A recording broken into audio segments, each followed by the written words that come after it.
Hi guys, welcome back. I am Vivek Singhal from tradingwithvivek.com।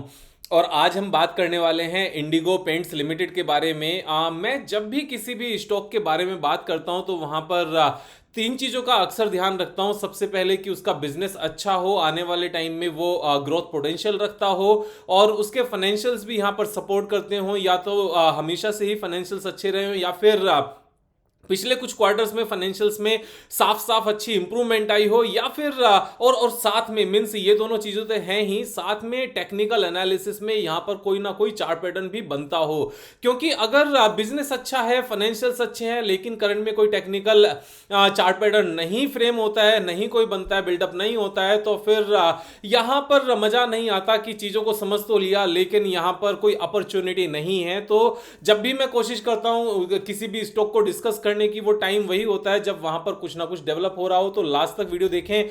और यहां पर मेरी कोई भी रिकमेंडेशन नहीं होगी आपको बाय या सेल करने की। डिसीजन आप ही को लेना है कि बाय करना है या सेल करना है या नहीं करना है। मैं अपने हिसाब से बाय करूंगा, आप अपने हिसाब से बाय करेंगे। आगे बढ़ते हैं। जहां तक बिजनेस की बात है तो इंडिया में जो पेंट कंजम्पशन है, पर कैपिटा पेंट कंजम्पशन है, वो एक्चुअल में अफ्रीकन कंट्रीज से भी कम है। काफी अफ्रीकन कंट्रीज ऐसी हैं जहां पर paint consumption per capita India से ज्यादा है। इसका बड़ा सिंपल सा रीजन है कि आप मुंबई में या दिल्ली में या जितनी भी बिग सिटीज हैं, रात को 1 बजे के आसपास मार्केट में निकल कर देखो, दुकानों के बाहर लोग सोते हुए नजर आते हैं, जमीन पर सिर्फ और सिर्फ अपनी चादर बिछाकर। तो लोगों के पास रहने के लिए घर ही नहीं है। अगर घर हैं तो थोड़ा सा रूरल एरिया जाकर देखो, वहां पर कच्चे घर हैं, कच्चे नहीं है, थोड़े से पक्के हैं, तो सिर्फ ईंटें लगी हुई हैं, सीमेंट से भी नहीं लगी हुई, वो मिट्टी से लगी हुई हैं। और उसके बाद में अगर सीमेंटेड है तो आगे उसके ऊपर सीमेंट का प्लास्टर नहीं है, प्लास्टर है तो उसके ऊपर पेंट करने के लिए पैसे नहीं है। और जिन लोगों ने यहां पर पेंट करा भी लिया है ना, वहां वो भी पेंट तभी करा रहे हैं, दोबारा से पेंट तभी करा रहे हैं जब या तो घर में कोई शादी है या घर में कोई बेबी हुआ है या कोई बड़ा फंक्शन है। तो ये एक्चुअल में एक सेकेंडरी टास्क रह जाता है जो एक्सपेंसेस के लिए हैं।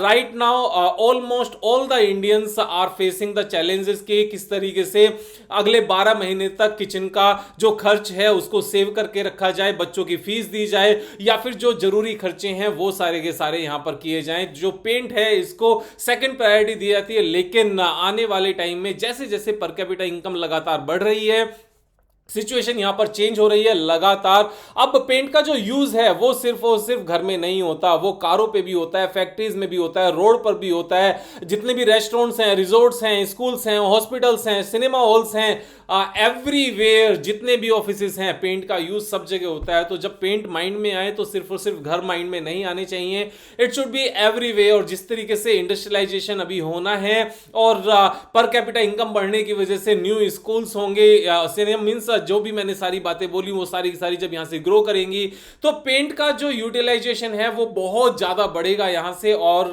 जहां तक इंडिगो की बात है, इंडिगो अपने आप में एक अच्छा बड़ा प्लेयर है, साउथ में इसकी अच्छी पकड़ है। अगर इसके बारे में थोड़ा सा डिटेल में पढ़ना है तो स्क्रीनर.इन ने यहां पर अच्छे से चीजों को मेंशन किया हुआ है कि the company's products portfolio includes decorative paints including emulsions, enamels and wood coating, distemper, premier putties and cement paints। तो सारे ही इनके पास पूरा एक प्रोडक्ट पोर्टफोलियो है, कुछ भी ऐसी चीज नहीं है जो पेंट से रिलेटेड है और ये नहीं बनाते हैं, तो सब कुछ है।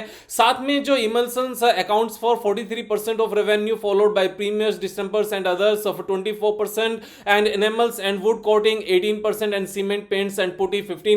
तो एक प्रोडक्ट मिक्स है अच्छा। और उसमें भी इन्होंने यहां पर मेंशन किया हुआ है that they have a first mover advantage. Indigo Paints is the first company to launch differentiated paint products and has enjoyed the first mover advantage in various products in the industry. यानी कि कुछ products ऐसे हैं जो ये first time लेकर आए हैं, मींस ये फर्स्ट टाइम लेकर आए थे और अभी भी उसमें इन्होंने बढ़त बनाई हुई है।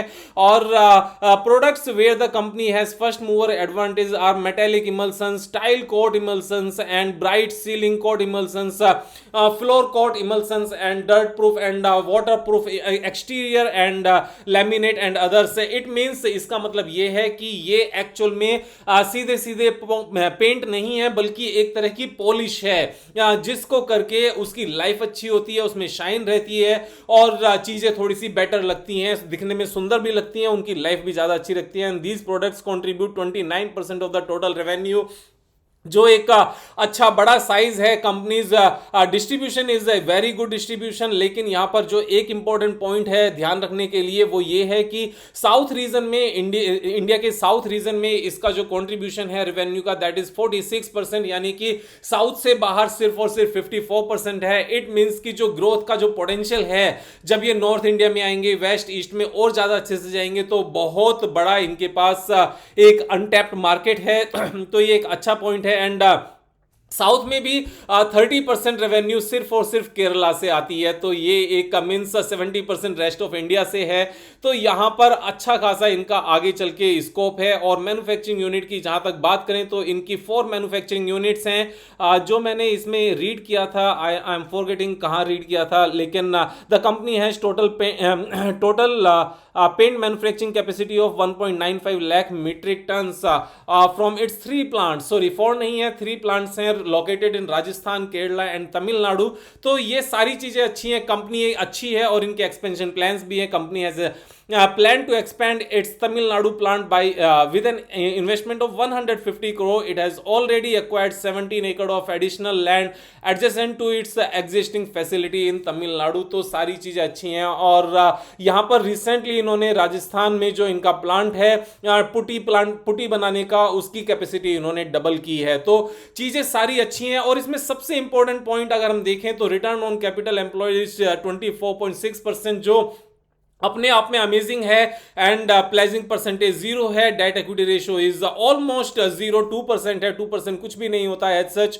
एंड प्रोमोटर्स के पास 54% शेयर होल्डिंग है। और प्रोमोटर्स से अलग अगर हम देखें तो बाकी इंस्टीट्यूशंस के पास कितनी शेयर होल्डिंग है एक बार वो भी देख लेते हैं, because that is also important. तो यहां पर FII के पास 11.75% है, DII के पास 2.59% है, एंड पब्लिक के पास एक्चुअल में जो 31% यहां पर नजर आ रही है, उस 31% का 28% यहां पर इंस्टीट्यूशंस के पास ही है।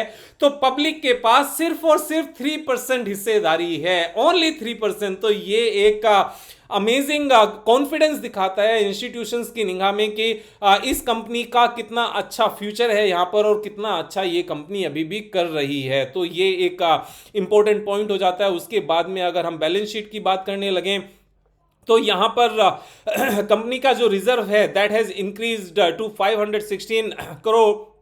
एंड जो बोरोइंग है that has come down to almost 0, 9 crore की सिर्फ बोरोइंग रह गई है। And they have all means every year consistently they are increasing their plant capacity, production capacity.